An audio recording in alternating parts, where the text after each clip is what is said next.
ہمارے چینل میں خوش آمدید۔ تو چلیے شروع کرتے ہیں آج کی کہانی۔ مجھے جانے دو یہاں سے، میں ویسی لڑکی نہیں ہوں، مجھے اس فضول پنچایت کا حصہ نہیں بننا۔ یہ روایت ہے، یہاں کی لڑکی تمہیں شہر بھیجا تھا پڑھنے کے لیے، یہ پڑھائی کی ہے تم نے، دوسری ذات کے لڑکے سے شادی کر لی، وہ بھی اس بات کو جانتے ہوئے تم اپنے چچا ذات سے منسوب ہو۔ اس حماقت کی وجہ سے تمہیں پنچایت میں پیش ہونا ہے اور تماشا پورے خاندان کا بنے گا۔ کیا منہ دکھائیں گے ہم بیگم سرکار کو؟ انہی کے کہنے پر تمہیں شہر بھیجا تھا، اب کس طرح جا کر کہوں ہماری بیٹی نے کچھ کہنے کے قابل ہی نہیں چھوڑا ہے؟ کیا مطلب بابا؟ بیگم سرکار کو جواب دینا ہے، میری زندگی ہے، آپ میرے باپ ہیں، میرے سرپرست۔ بابا ہم کیوں جواب دیں کسی کو؟ اتنا حق کیوں دیں؟ ہیرا تم کیوں فضول بحث کر رہی ہو؟ میں اتنا احسان فراموش نہیں ہوں۔ جس گاؤں نے مجھے عزت محبت اپنایت دی، اس گاؤں کے سامنے جا کر کھڑا ہو جاؤں؟ ہیرا نے اپنے بابا کو دیکھا اور حیرانگی سے بولی، مطلب آپ میرے ساتھ نہیں ہیں؟ اپنے بابا کی خاموشی محسوس کر کے ہیرا نے اپنے آنسو صاف کیے اور بولی، بابا میں اپنی زندگی کی جنگ خود لڑوں گی، میں اتنی کمزور نہیں ہوں اور نہ ہی اتنی احمق کہ اپنے لیے قدم نہ اٹھا سکوں۔ ہیرا کے بابا نے کہا، اگر تم نے مزید مجھے ذلیل کرنے کے بارے میں سوچا تو میرا مرا ہوا منہ دیکھو گی۔ ہیرا نے جان سے پیارے بابا کو ایسے لفظ سنے تو تڑپ ہی گئی، لیکن اس وقت ہیرا کو دلاسے کی نہیں اپنے بابا کے ساتھ کی ضرورت تھی، جو کہ ہیرا سے بالکل ہی لاتعلق ہو چکے تھے، لیکن اس گاؤں کے اصول ہر رشتے سے بڑھ کر تھے۔ ہیرا کو لگا تھا کہ وہی روایتی پنچایت لگائی گئی ہوگی، سارے گاؤں کو اکٹھا کیا گیا ہوگا، لیکن اس جگہ پر تو ایسا کچھ بھی نہیں تھا۔ پردہ تو لگایا گیا تھا، لیکن گھر کے اندر، اور وہاں ہیرا، اس کے والد اور خاندان والوں کے علاوہ کوئی بھی انسان نہیں تھا۔ تھوڑی دیر بعد ہی پردے کے پیچھے ایک عکس نمایاں ہوا تو سب لوگوں نے بآواز بلند سلام کیا۔ سلام کا جواب ملنے کے بعد چاروں طرف خاموشی تھی۔ تبھی اس مجمع میں ایک آواز گونجی، ہمیں اچھی طرح پتہ ہے کہ آپ لوگ یہاں کس لیے جمع ہوئے ہیں، اس بات کو سب کے سامنے ہی کرنا ہمیں مناسب لگا تھا۔ یہ بچی جس کا نام ہیرا ہے، ہمارے گاؤں کی ایک معزز انسان کی بیٹی ہے۔ انہوں نے ہماری بات مان کر اپنی بیٹی کو اعلیٰ تعلیم کے لیے شہر بھیجا تھا۔ وہاں جا کر ان کے ساتھ جو بھی صورتحال رہی وہ بہتر جانتی ہیں۔ اب وہ کسی کے نکاح میں ہے اور کسی کی بیوی ہے، اس حقیقت کو ہم فراموش نہیں کر سکتے۔ لیکن ہیرا، ہم آپ سے ایک سوال کرنا چاہتے ہیں۔ آپ اس بات سے باخبر تھی نا کہ آپ پہلے سے ہی کسی شخص کے ساتھ منسوب ہیں؟ تبھی ہیرا نے حیرانی سے پردے کی جانب دیکھا، مگر پیچھے سے کچھ بھی نظر نہیں آ رہا تھا۔ ہیرا کے والد نے جب اپنی بیٹی کو خاموش دیکھا تو اس کو متوجہ کرتے ہوئے بولا، بیگم سرکار کچھ پوچھ رہی ہیں، جواب دو ہیرا۔ ہیرا نے تمہید باندھتے ہوئے کہا، آپ بالکل ٹھیک کہہ رہی ہیں، میں اچھی طرح جانتی تھی کہ میں کس کے ساتھ منسوب ہوں، لیکن اس شخص کے ساتھ میرا تعلق صرف زمانی کلامی تھا، میرا اس کے ساتھ کوئی بھی شرعیتی تعلق نہیں تھا، اور اسلام کہتا ہے کہ جو شخص تمہیں پسند ہے اس سے نکاح کر لو۔ تبھی بیگم سرکار نے ہیرا کی بات درمیان میں کاٹی اور بولی، ہم آپ سے اسلام کی یا شریعت احکام نہیں پوچھ رہے، ہم نے صرف یہ پوچھا ہے کہ تم جب اس بات سے باخبر تھی تو تم نے اپنے مستقبل کو مد نظر رکھتے ہوئے ماضی کے ایک زبانی کلامی رشتے کو کیوں فراموش کر دیا؟ ہیرا کے پاس تو اس سوال کا کوئی جواب ہی نہیں تھا۔ تبھی بیگم سرکار نے اسے خاموش دیکھا تو بولی، اگر انسان کو کسی مقصد کے لیے راہ پر چلایا جائے تو اس کا حق بنتا ہے کہ وہ اپنا مقصد پورا کرے اور اسی راستے سے واپس آئے۔ ایسا نہیں ہونا چاہیے کہ وہ اپنے مقصد سے بھٹک جائے اور اپنی زندگی کی کڑی کو کہیں اور جوڑ لے۔ ہیرا نے خاموشی سے نظریں چکا لی۔ تبھی 2 منٹ کا سناٹا حال میں چھا گیا اور ہیرا کے خاندان میں سے ایک شخص نے کہا، بیگم سرکار اب تو آپ کے سامنے حقیقت ہے، اس لڑکی کے لیے آپ کیا سزا تجویز کریں گی جس نے ہمارے خاندان کی عزت کو گاؤں بھر میں اچھال دیا ہے؟ اعلیٰ تعلیم حاصل کرنا بے شک لڑکیوں کا حق ہے، ہم اس چیز کی خلاف ورزی نہیں کرتے، لیکن اپنی حدیں بھول کر اپنی زندگی کے فیصلے خود کرنا، اس چیز کی اجازت کوئی بھی قانون نہیں دیتا، وہ بھی اپنے باپ کی مرضی کے خلاف۔ ہم لوگ تو اس کی واپسی کی آس لگائے بیٹھے تھے اور اسی انتظار میں ہم نے کہیں رشتہ داری نہیں کی۔ اب بتائیں کہ ہم لوگوں کا کیا قصور ہے؟ تبھی بیگم سرکار کی آواز نے سب کو خاموش کروا دیا۔ بے شک جو کچھ اس لڑکی نے کیا وہ بالکل بھی معاف کیے جانے کے قابل نہیں ہے، لیکن یہ اتنا بڑا گناہ بھی نہیں ہے کہ اس کے لیے ہیرا کو سزا سنائی جائے۔ یہ سب کچھ ہیرا کے نصیب میں ایسے ہی لکھا تھا۔ یہاں سے رخصت ہونا اور جس مقام پر انسان کے ساتھ جو طے ہونا ہوتا ہے وہ ہو کر رہتا ہے، لیکن ہم اس چیز کو بالکل بھی بڑھاوا نہیں دیتے کہ کوئی بھی لڑکی اپنے گھر والوں کی اجازت کے بغیر اپنے محرم کا انتخاب کرے۔ ہم آپ لوگوں کو یہ فیصلہ سنا دیتے ہیں کہ آپ ہیرا سے کسی بھی طرح کی کوئی زیادتی نہیں کریں گے۔ وہ ایک بالغ لڑکی ہے، اپنا محرم اور اپنا ہم سفر خود چن سکتی ہے، اور ہیرا کے والد کو کسی بھی طرح کی کوئی پریشانی نہیں ہونی چاہیے، کیونکہ بیٹیوں کا باپ ہونا بہت اعزاز کی بات ہوتی ہے۔ آگے بیٹیوں کا نصیب، لیکن آپ لوگ ذاتی طور پر اس کو کسی بھی طرح کی کوئی تکلیف یا پریشانی نہیں دیں گے۔ اس نے جو کچھ کیا ہے وہ اس کا نصیب تھا، وہ ہونا ہی تھا۔ کھلے دل کے ساتھ اپنی بچی کو گھر لے جائیں اور عزت کے ساتھ ہیرا کو رخصت کریں۔ ہیرا نے بہت حیرانی سے اس پردے کی جانب دیکھا تھا جہاں سے ایک عکس اور اوپر سیڑھیوں کی جانب جا رہا تھا۔ اسے تو یقین نہیں آ رہا تھا کہ یہ سب کچھ ایک لمحے میں ہو گیا۔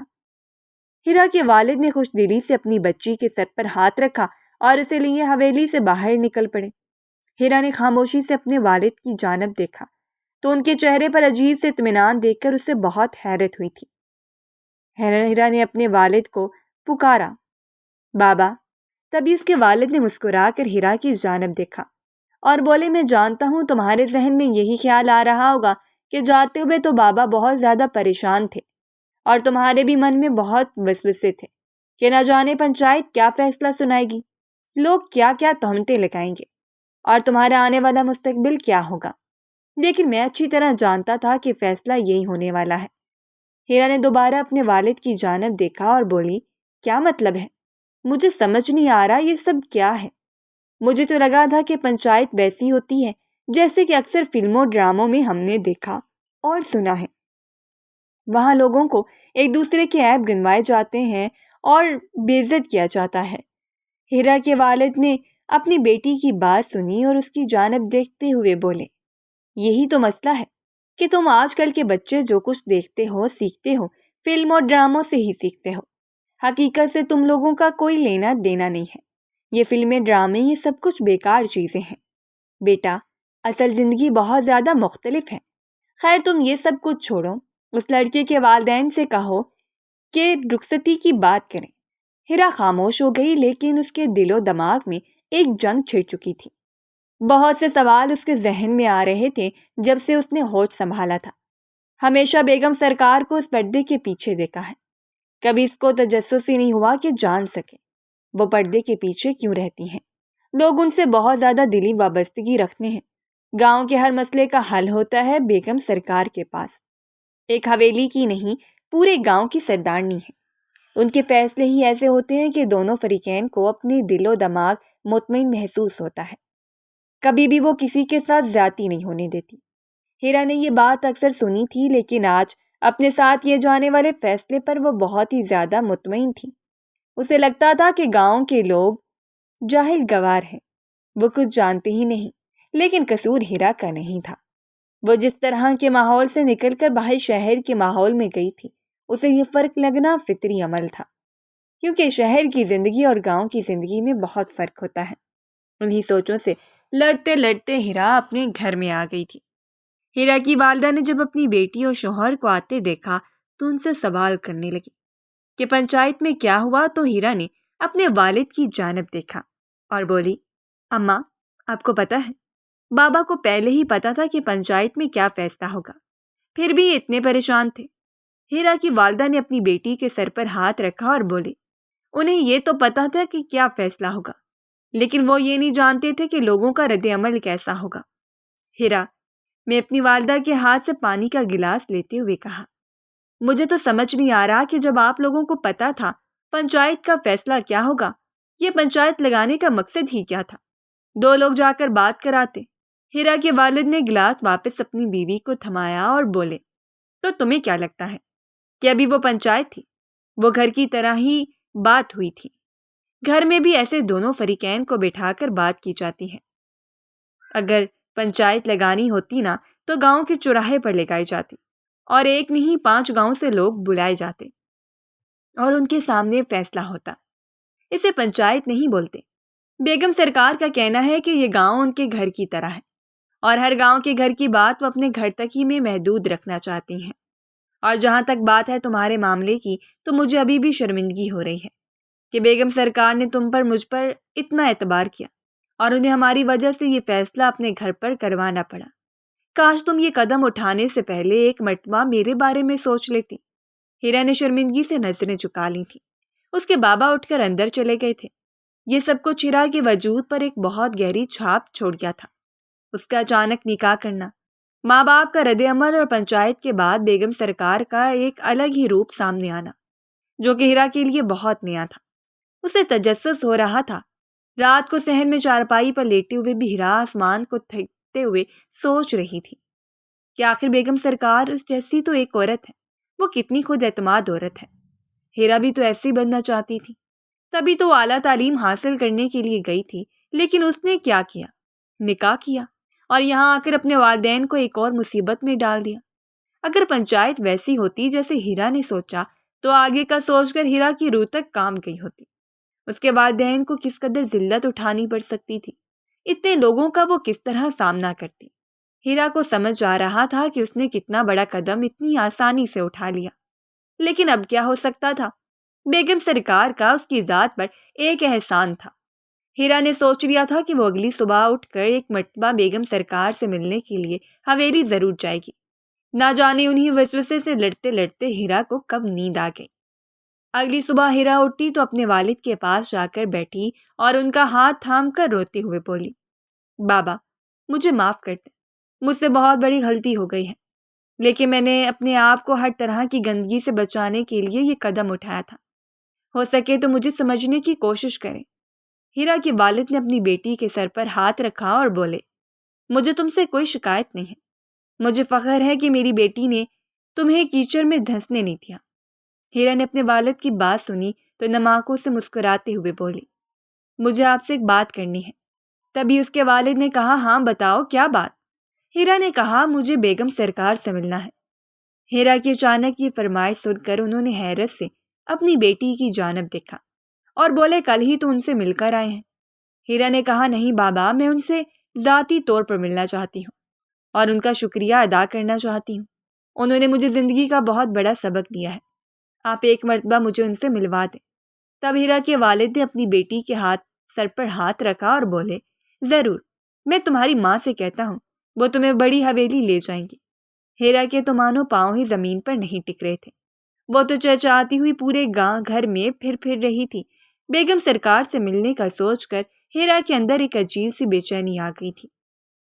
تھوڑی دیر بعد ہیرا حویلی کے بڑے سے ہال میں بیٹھی بیگم سرکار کے انتظار کر رہی تھی۔ ہیرا تعجب سے اتنی خوبصورت حویلی کو دیکھ رہی تھی۔ اسے پتا تھا کہ ایک مرتبہ وہ کہے گی اور بیگم سرکار اس سے ملنے کے لیے تیار ہو جائیں گی۔ آخر وہ اتنی دلدار کیوں تھی؟ اس چیز کا جواب لینے کے لیے تو ہیرا ان سے ملاقات کرنا چاہتی تھی۔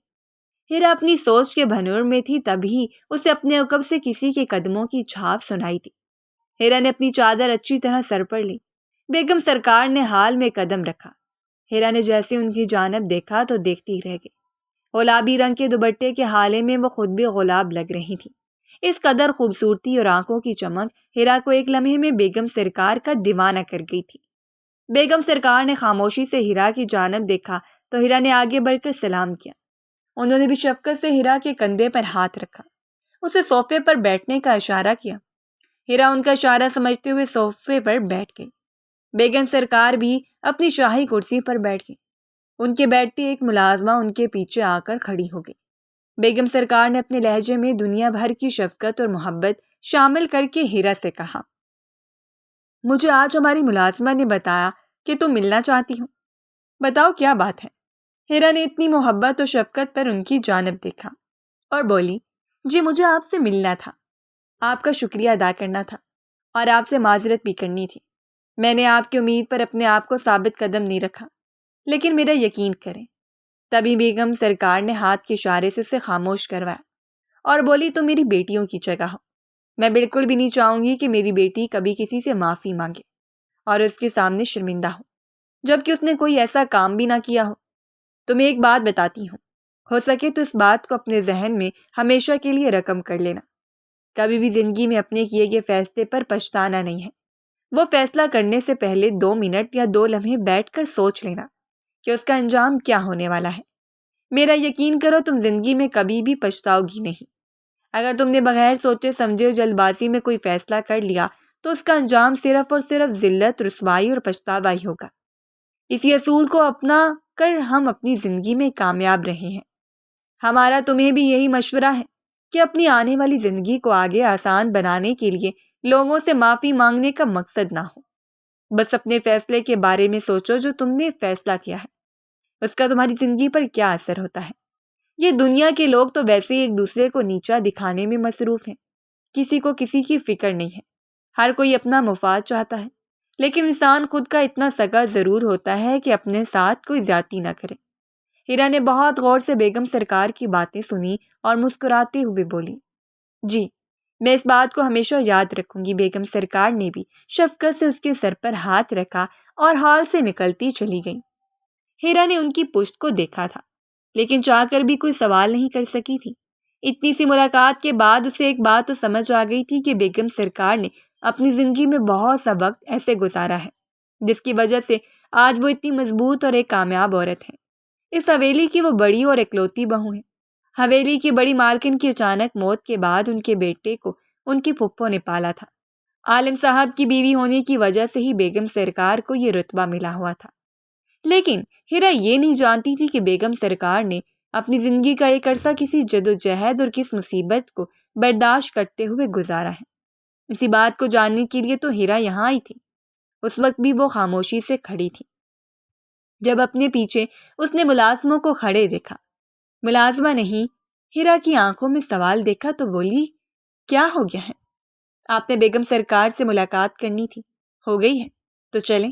ہیرا نے اس ملازم کی طرف دیکھا اور بولی، ہاں میں جا رہی تھی۔ ملازمہ نے کہا، میری بات کا برا مت منائیے گا، لیکن بیگم سرکار کا حکم ہے کہ کوئی بھی ان سے اگر ملاقات کے لیے آئے تو ملاقات کے بعد اسے حویلی کے ایک ملازم کے ساتھ باحفاظت اس کے گھر پہنچا دیا جائے۔ ہیرا نے حیرانی سے اس ملازمہ کی جانب دیکھا اور بولی، یہاں کتنے عرصے سے کام کر رہی ہو؟ تب ملازمہ نے بتایا کہ اسے یہاں کام کرتے ہوئے 12 سال ہو چکے ہیں۔ ہیرا اس ملازمہ کے ساتھ چلتے ہوئے حویلی کی راہداری سے گزری اور بولی، تو پھر تو تم بیگم سرکار کے بارے میں بہت کچھ جانتی ہوگی۔ ملازمہ نے حیرت سے ہیرا کی جانب دیکھا اور پوچھنے لگی، مطلب میں سمجھی نہیں کہ آپ کا مطلب بہت کچھ جانتی ہوں گی؟ ہیرا نے کہا، ارے نہیں، میرا مطلب ہے کہ بیگم سرکار کا مزاج شروع سے ایسا ہے، ان کے کوئی بچے وغیرہ نہیں ہیں، وہ شروع سے ہی اتنی محبت کرنے والی اور دوسروں کے احساس رکھنے والی ہیں۔ اس ملازمہ نے ہیرا کی جانب غور سے دیکھا، پھر بولی، پتہ ہے تم وہ پہلی لڑکی نہیں ہو جو مجھ سے یہ سوال کری ہو۔ اکثر عورتیں گاؤں کی بہت سی لڑکیاں جن کے فیصلے بیگم سرکار کرتی ہیں یا جو بیگم سرکار سے دلی انسیت رکھتی ہیں، وہ ان کے بارے میں جاننے کا تجسس رکھتی ہیں۔ تقریباً 7-8 سال سے بیگم سرکار اس گاؤں کی سردارنی کی حیثیت سے یہاں پر ہے۔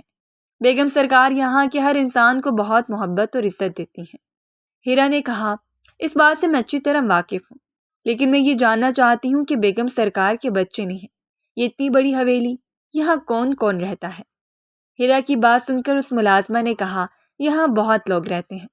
ہیرا نے کہا، تو مجھے بتاؤ نا، کون کون رہتا ہے؟ بیگم سرکار کیا کرتی ہیں اپنے گھر پہ؟ کیا وہ بھی ہم عورتوں کی طرح گھر کے کام وغیرہ کرتی ہیں؟ اور عالم سائیں کہاں ہیں؟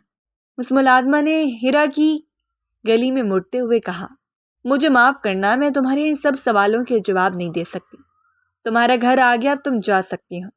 ہیرا نے حیرانی سے اپنے گھر کی گلی کو دیکھا اور اس ملازمہ کی جانب دیکھتے ہوئے بولی، لیکن اتنی جلدی میرا گھر آ گیا اور میرا مقصد بھی پورا نہیں ہوا۔ اس ملازمہ نے مسکرا کر ہیرا کو دیکھا اور بولی، بیگم سرکار کی زندگی ایک بند کتاب کی طرح ہے۔ اس کتاب کے ہر صفحے پر لکھی ہوئی عبارت پڑھنا اتنا آسان نہیں ہے کہ تم ایک صبح آؤ، حویلی میں بیگم سرکار سے ملو، ان کی ملازمہ کے ساتھ بات چیت بڑھاؤ اور اپنے گھر واپس آؤ تو تمہیں ان کی 20 سال کی مسافت کے بارے میں ہر ایک بات پتہ ہو۔ اگر میں تم سے پوچھوں کہ 20 سال میں کتنے گھنٹے، کتنے منٹ اور کتنے سیکنڈ ہوتے ہیں تو تم جواب دے سکو گی؟ ہیرا نے جھنجھلاہٹ سے ملازمہ کو دیکھا اور بولی، میں آپ سے کیا کہہ رہی ہوں اور آپ مجھے کیا کہہ رہی ہیں؟ اس ملازمہ نے کہا، میں تم سے یہ کہہ رہی ہوں کہ میں ان 20 سالوں کو ایک دن میں تمہیں نہیں بتا سکتی۔ کسی بھی انسان کو اگر تم دیکھو کہ کسی مقام پر ہے تو ایک لمحے کے لیے انسانیت کے درجے پر فائز ہو کر یہ سوچنا کہ اس نے نہ جانے کس طرح کے حالات اپنی زندگی میں دیکھے ہوں گے، کن کن مشکلات سے وہ لڑا ہوگا۔ ہیرا اس سے مزید کچھ کہتی مگر ملازمت جا چکی تھی۔ ہیرا اپنے گھر داخل ہوئی تو اس کی والدہ نے کہا، ملا ہی بیگم سرکار سے؟ ہیرا نے اس بات میں سر ہلایا اور کمرے میں چلی گئی۔ چادر اتار کر اس نے پلنگ پر رکھی، بس یہی سوچنے لگی کہ ملازمہ نے بھی کوئی تسلی بخش جواب نہیں دیا۔ آخر کوئی انسان تو ہوگا جو جانتا ہوگا کہ بیگم سرکار کا جوانی کا عرصہ کیسے گزرا، کیسے وہ اتنے بڑے درجے پر فائز ہوئی اور اب ہزاروں لوگوں کے لیے قابل عزت ہے۔ یہ انسان کی فطرت ہے، اگر کوئی شخصیت اس کے دل میں گھر کر جاتی ہے تو اس کی چھوٹی سے چھوٹی اور بڑی سی بڑی بات جاننا اس کی زندگی کا مقصد بن جاتا ہے، اور یہی مقصد اب ہیرا نے اپنی زندگی کا بنا لیا تھا۔ وہ ہر حال میں بیگم سرکار کے بارے میں چھوٹی سے چھوٹی اور بڑی سے بڑی بات جاننے کی خواہش مند تھی۔ اس بات کے لیے اس نے اپنے والد سے بھی کہا کہ کوئی گاؤں کو ایسا شخص ہوگا جو بہت پرانا ہو۔ تب ہیرا کے والد نے پوچھا، تمہیں سے کیا کام ہے؟ ہیرا نے کہا، ایسے ہی مجھے جاننا ہے، بتائیں نا، کوئی تو ایسا انسان ہوگا جو بیگم سرکار کے جوانی کے دور سے گاؤں میں رہ رہا ہو۔ تب اس کی والدہ نے کہا، ہاں، پچھلی گلی میں جو خالہ فیروزہ رہتی ہیں، اب تو ان کی عمر بہت زیادہ ہو گئی ہے، چلنے پھرنے سے بھی قاصر ہے، لیکن وہ کافی پرانی ہے اور معزز خاتون ہے، شاید وہ جانتی ہوں کچھ۔ تم ایک کام کرو، ان سے جا کر پوچھ لو۔ اب میرا دماغ کھانا بند کرو۔ ہیرا کی آنکھوں میں تو چمک آ گئی۔ وہ تیزی سے چادر لے کر اپنے گھر سے نکلی اور خالہ فیروزہ کے پاس جا کر کھڑی ہو گئی۔ خالہ فیروزہ نے ہیرا کو دیکھا تو تھوڑی دیر پہچان نہ سکی، پھر ہیرا نے اپنے والد کا حوالہ دیا تو وہ ہیرا کو پہچان گئی اور ان کے پاس چارپائی پر ہی بیٹھ گئی۔ خالہ نے ہیرا کے آنے کی وجہ پوچھی تو ہیرا نے کہا، مجھے آپ سے بس یہ جاننا ہے کہ بیگم سرکار کی زندگی کا جوانی کا عرصہ کیسے گزرا، وہ شادی شدہ ہیں تو ان کے شوہر اور بچے کہاں ہیں؟ خالہ نے حیرت سے ہیرا کو دیکھا اور خاموش ہو گئی۔ ہیرا نے انہیں خاموش دیکھا تو بولی، آپ چپ کیوں ہو گئی؟ بتائیں نا۔ تب خالہ نے کہا، میری عمر اس وقت 70 کے لگ بھگ ہے، لیکن مجھے اچھے سے یاد ہے، کسی نے بھی مجھ سے آج تک یہ سوال نہیں کیا۔ اس گاؤں میں تم پہلی لڑکی ہو جو مجھ سے یہ سوال کر رہی ہو، مجھے کافی حیرانی ہوئی ہے سن کر۔ ہیرا نے کہا، تو آپ مجھے بتائیں نا۔ خالہ فیروزہ نے کہا، کیا کیا بتاؤں تمہیں؟ تم کیا کیا سن سکو گی؟ ہیرا نے کہا، مجھے بتائیں، میں سن لوں گی۔ اس سوال کا جواب لینے کے لیے میں پچھلی ایک رات سے سوئی نہیں ہوں۔ تب خالہ فیروزہ نے بتایا کہ یہ 25 سال پہلے کی بات ہے۔ اب جسے تم لوگ بیگم سرکار کے نام سے جانتے ہو، اصل اس کا نام انمول تھا۔ اپنے نام کی طرح وہ خود بھی بہت انمول تھی، خوبصورت، بلا کی ذہین۔ وہ اس گاؤں کی نہیں تھی، اپنی والدہ کے ساتھ شہر سے یہاں گھومنے کے لیے آئی تھی۔ اچانک اس کے والد کا انتقال ہو گیا تو گاؤں میں چچا کے گھر پر ہی رہنے لگی، یہاں کا رہن سہن اپنا لیا۔ 1 سال کا عرصہ گزرا تو یہاں گاؤں میں سہیلیاں بن گئی، ان کے ساتھ نہر میں جاتی، باغوں میں ڈولنا انمول کی زندگی کا حصہ بن گیا تھا۔ ایک دن وہ نہر کے کنارے پر اپنے دوستوں کے ساتھ باتیں کر رہی تھی جب شاہ ولی نے اس کو دیکھا اور دیکھتا ہی رہ گیا۔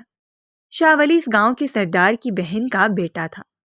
اس کے کچھ شوق اچھے نہیں تھے، جس میں سب سے بری اس کی ایک عادت گندی نظر رکھنا تھی۔ وہ گاؤں کی ہر لڑکی کو غلط نظر سے دیکھتا تھا اور اس کی نظر انمول پر پڑ چکی تھی۔ انمول نے جب خود کو کسی کی نظروں کے حصار میں دیکھا تو فوراً وہاں سے بھاگی، چادر کے پلو میں اپنا منہ چھپا کر گھر کی طرف چل دی تھی۔ انمول کی چچی اکثر مزاج کی تھوڑی سی تلخ ہو جایا کرتی تھی، اسے لڑکیوں کا یہاں سے وہاں گھومنا اچھا نہیں لگتا تھا، اس لیے انمول چوری چھپے اپنے گھر میں داخل ہوئی تو اس کی والدہ جو اس سے سخت ناراض تھی اسے کہنے لگی کہ انہیں اچھا نہیں لگتا وہ ایسے بغیر بتائے نہر کنارے چلی جاتی ہے۔ لیکن انمول لاڈ سے اپنی ماں کی گلے میں باہیں ڈال کر بولی، ارے اماں پریشان نہ ہو، میں آ جاتی ہوں نا، اندھیرا ہونے سے پہلے ہی۔ انمول کی والدہ نے اپنی بیٹی کو دیکھا اور بولی، ہاں تم اندھیرا ہونے سے پہلے آ جاتی ہو، لیکن پھر بھی اپنی سعادت کو بدلو، حالات ہمیشہ ایک جیسے نہیں رہتے۔ انمول نے کہا، جی جی اماں، میں خیال رکھوں گی، اور کھانا کھانے کے لیے بیٹھ گئی۔ کچھ دن ایسے ہی گزرے جب اچانک ایک دن ولی شاہ انمول کے سامنے آیا اور بولنے لگا کہ وہ انمول سے دوستی کرنے کا خواہش مند ہے۔ انمول نے اپنے سامنے کھڑے لمبے چوڑے اس مرد کو دیکھا تو اس کی آنکھوں میں چمکتی ہوس اور ایک عجیب سے احساس کو پہچان گئی، اور فوراً سخت لہجے میں بولی کہ وہ اس طرح کی کسی بھی خواہش کو اہم نہیں سمجھتی۔ یہ بات کر کے انمول ساتھ سے گزرنے لگی۔ تبھی شاہ ولی نے انمول کا بازو جکڑا اور اسے خود سے نزدیک کرتے پھنکارتے ہوئے بولا، تم ہوتی کون ہو مجھے انکار کرنے والی؟ انمول نے غیر دانستہ طور پر اسے اپنا بازو چھڑوایا اور اسے پیچھے کی جانب دھکا دیا۔ شاہ ولی توازن برقرار نہ رکھ سکا اور زمین پر گر گیا۔ اس کا سفید کاٹن کا سوٹ کیچڑ میں مل گیا۔ یہ سب کچھ غیر دانستہ طور پر ہوا۔ انمول نے خوف سے قدم پیچھے لیے تو ولی شاہ نے اسے پکڑنا چاہا، لیکن انمول بھاگتی ہوئی اس جگہ سے نکلتی چلی گئی۔ انمول کو لگا تھا کہ یہ بات یہیں ختم ہو گئی، لیکن اپنے گھر سے کچھ دور ہی انمول کے منہ پر کسی نے ہاتھ رکھا اور اسے گھسیٹتے ہوئے ایک اندھیری کوٹری میں لے گیا اور خود سگریٹ سلگا کر وہیں بیٹھا رہا۔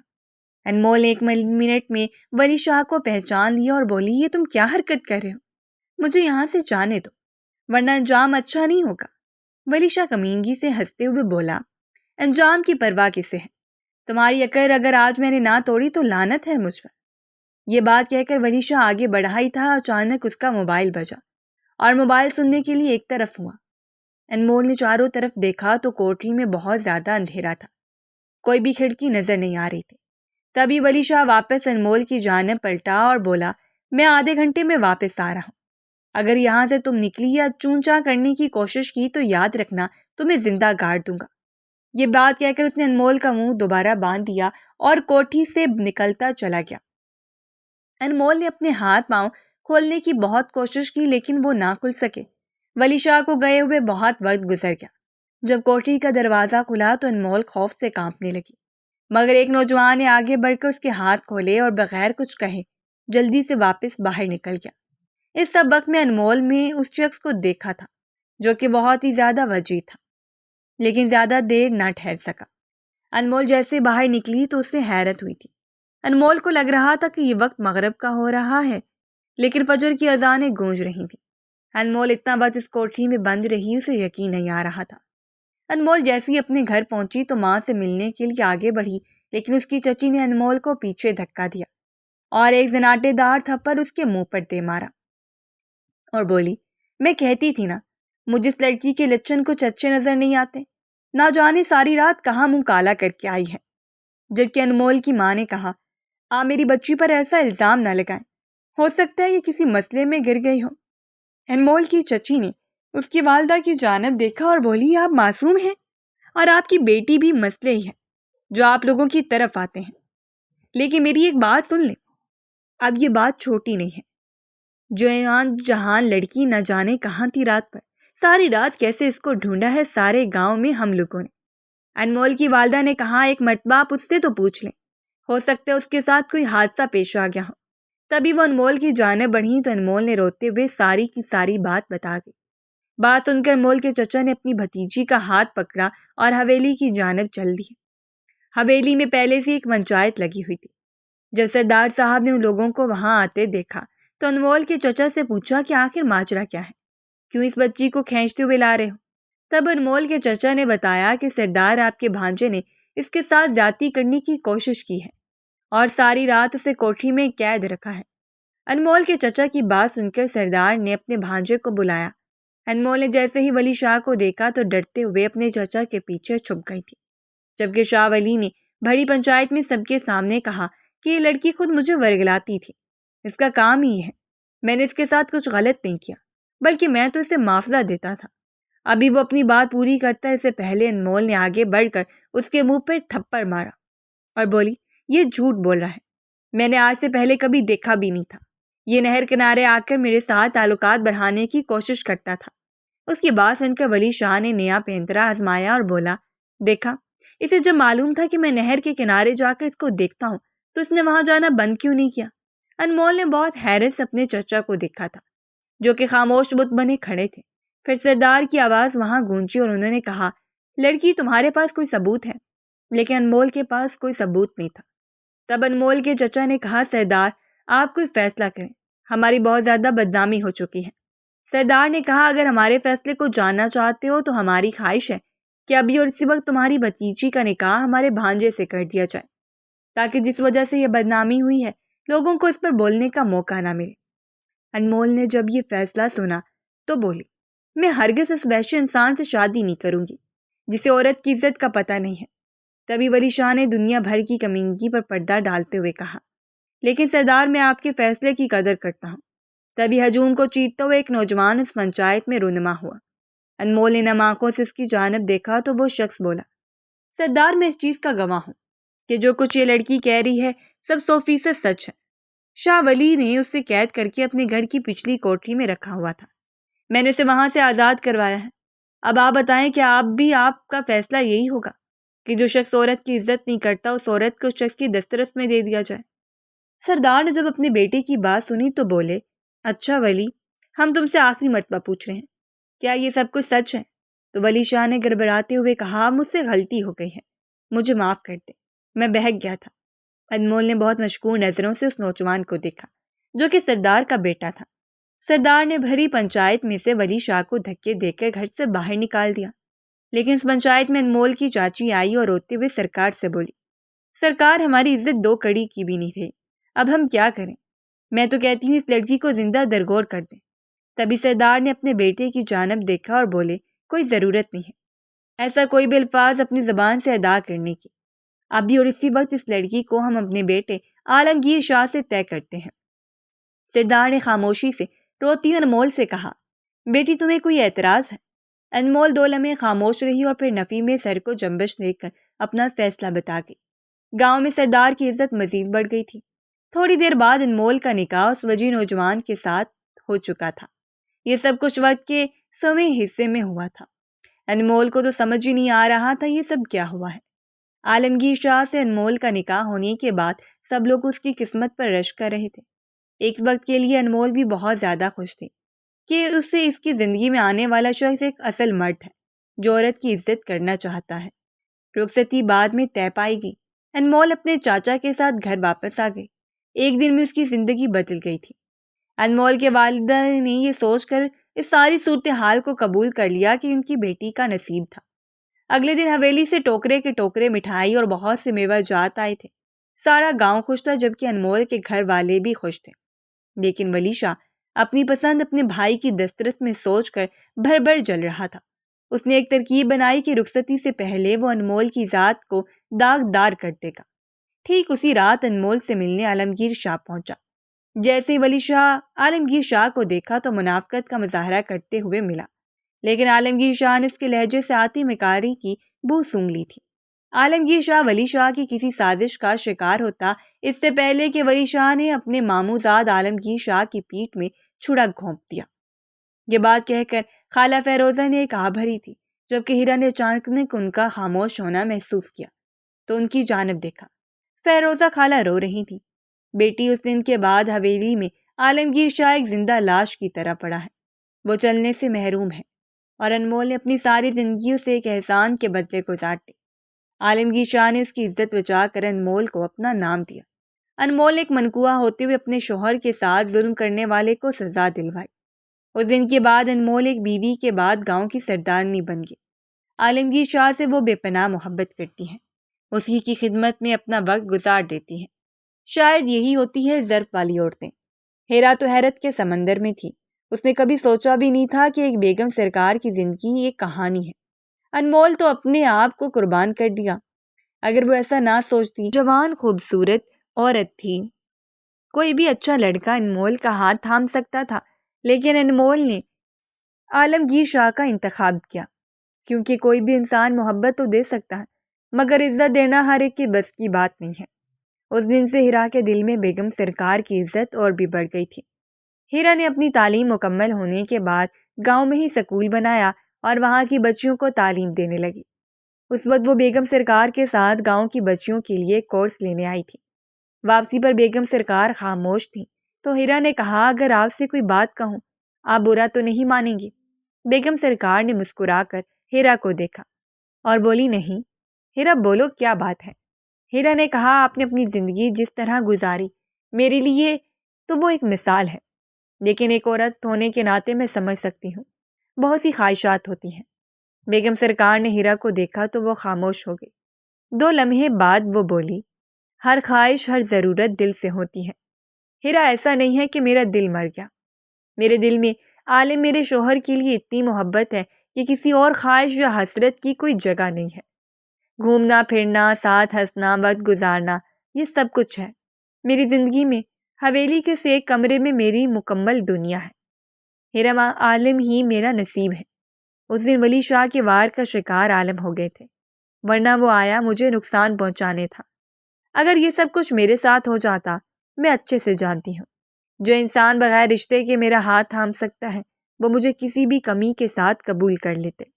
ہیرا نے بیگم سرکار کے چہرے کو دیکھا جہاں سکون ہی سکون تھا۔ وہ بھی خاموش ہو کر آنکھیں موند کے۔ محبت کے بغیر زندگی ویران ہے۔ اگر دل ہی نہ آباد ہو تو یہ دنیا کی رونقیں بیکار لگتی ہیں۔ کبھی کبھی جو چیزیں ہمیں ناکافی اور نامکمل لگتی ہیں، لوگ انہی کے ساتھ خوش اور مطمئن ہوتے ہیں۔